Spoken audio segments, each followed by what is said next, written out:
નમસ્કાર. આજે આપણે કોણ માપકની મદદથી ખૂણાઓનું માપ શોધતા શીખીશું. તમે અહીંયા જોઈ રહ્યા છો કે આ જે કંપાસનું એક સાધન છે એનું નામ છે કોણ માપક, ખૂણો માપવાનું સાધન. પહેલાં એના વિશે વિસ્તૃત ચર્ચા કરી લઈએ, એના વિશે માહિતી લઈ લઈએ કે આ કોણ માપકની અંદર તમે જોશો તો અહીંયા એક સીધી લાઈન છે અને એક આ ઊભી લાઈન જે અડે છે આ બિંદુએ, આ જગ્યાએ. આપણે ખૂણા જ્યારે માપવાના થશે ત્યારે આ બિંદુની ખાસ જરૂર પડશે. બીજી બાજુ જોઈશું તો આ બાજુથી 0, 10, 20, 30, 40, 50, 60, 70, 80, 100, 110, 120, 130, 140, 150, 160, 170 અને 180, 0થી 180 સુધીના માપ છે. એનો મતલબ એ છે કે આ કોણ માપકની મદદથી 0થી લઈ અને 180 સુધીના ખૂણાનું માપ માપી શકાશે. એવી જ રીતે આ બાજુ પણ 0 છે. 0, 10, 20, 30 એમ કરતાં અહીંયા 180. તો અહીંયાથી પણ 0 1થી 180 છે અને અહીંયાથી પણ 0થી 180 છે. તો એ બંનેનો મતલબ શું? તો એ બંનેનો મતલબ આપણે જ્યારે ખૂણા માપીશું એ વખતે ચર્ચા કરીશું.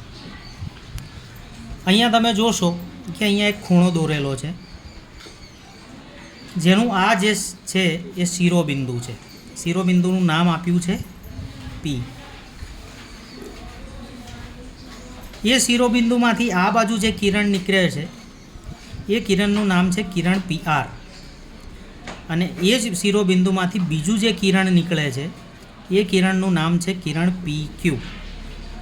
હવે એક જ શિરોબિંદુમાંથી જ્યારે બે કિરણો જુદી જુદી દિશામાં જતા હોય ત્યારે એ બંનેની વચ્ચે જે જગ્યા બને છે એને કહેવાય છે ખૂણો. અને આ ખૂણો આપણે માપવાનો છે. તો અગાઉ આપણે ચર્ચા કરી એ પ્રમાણે કે આ કોણ માપકની અંદર એક બિંદુ છે, આ રહ્યું. એ બિંદુને આપણે આ શિરોબિંદુ ઉપર સેટ કરીશું. સેટ થઈ ગયું છે. હવે તમે જોશો કે આ જે કિરણ છે એ અને આ જે કિરણ છે એ બેમાંથી ગમે તે એક કિરણ આપણે કોણ માપકની આ જે સીધી લાઈન છે એના ઉપર સેટ કરવાનો પ્રયત્ન કરીશું. તો સર્વપ્રથમ આ શિરોબિંદુ ઉપર શિરોબિંદુ સેટ થઈ ગયું. હવે આ જે કિરણ PR છે એને આ લાઈન ઉપર આપણે ધીમે ધીમે સેટ કરીશું.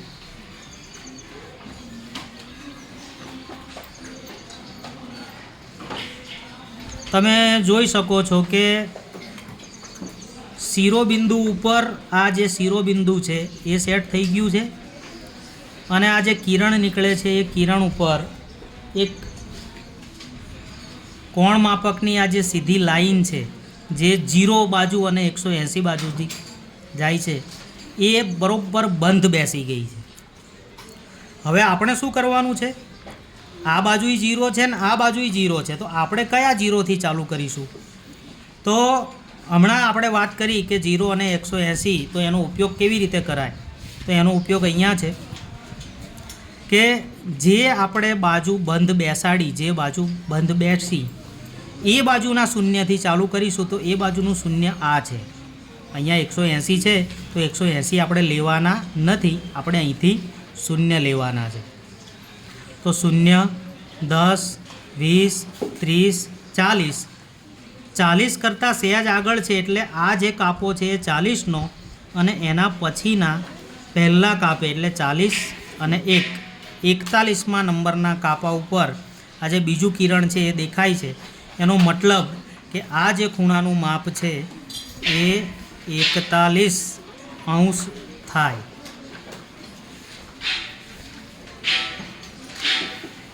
નીચે બીજો એક ખૂણો દોર્યો છે જે પેનથી દોર્યો છે. એનું માપ આપણે કોણ માપકની મદદથી લઈશું. તો પદ્ધતિ એની એ જ છે કે શિરોબિંદુ ઉપર આપણે શિરોબિંદુ સેટ કરીશું ત્યારબાદ આ જે કિરણ છે એ કિરણ ઉપર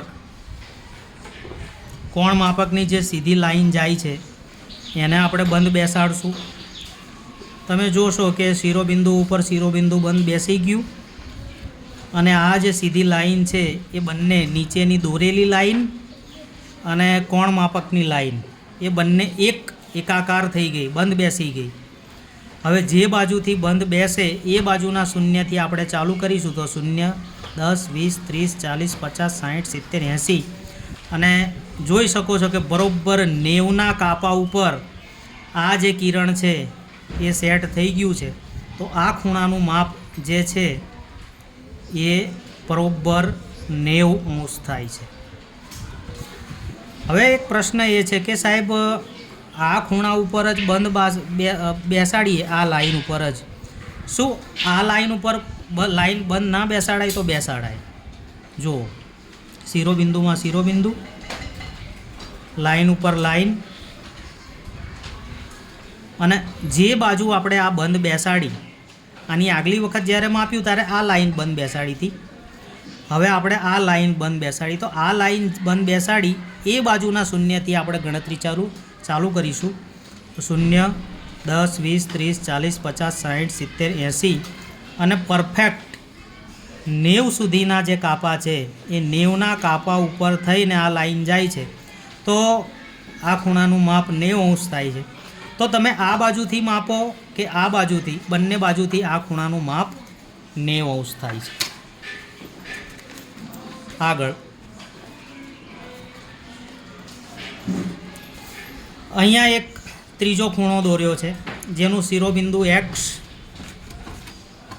એક્સમાંથી એક કિરણ જાય છે XY અને એ જ શિરોબિંદુમાંથી બીજું કિરણ જાય છે XZ. આપણે જે પ્રમાણે શીખ્યા એ પ્રમાણે કે શિરોબિંદુ ઉપર શિરોબિંદુ પહેલાં સેટ કરો, એ શિરોબિંદુ ઉપર શિરોબિંદુ સેટ થઈ જાય એટલે ધીમે રહીને ગમે તે એક બાજુ એકાકાર કરો, બંધ બેસાડો. તમે વિડીયોમાં જોઈ શકો છો કે આ કિરણ જે XZ જઈ રહ્યું છે બિલકુલ એની ઉપર જ આ જે કોણ માપકની ધાર છે એ બંધ બેસી ગઈ છે. એ બાજુના શૂન્યથી શરૂઆત કરીએ તો 0, 10, 20, 30, 40, 50, 60, 70, 80 અને 90, 100, 110 અને પૂરેપૂરા 120 નથી. 120 કરતાં સહેજ આ બાજુ છે. તો આ કાપો 120નો છે, એની પહેલાંનો 119 અને એની પહેલાંનો 118. હવે આ જે કિરણ છે એ 119 અને 118ની વચ્ચે છે. તો આપણે એને 119 તરીકે લઈ શકાય. એટલે આ ખૂણાનું માપ થયું 119. હવે આ બાજુ બંધ બેસાડીને જોયું, હવે આ બાજુ બંધ બેસે છે કે નહીં અને એનું એ જ માપ આવે છે કે નહીં એ પણ આપણે ચેક કરી લઈએ.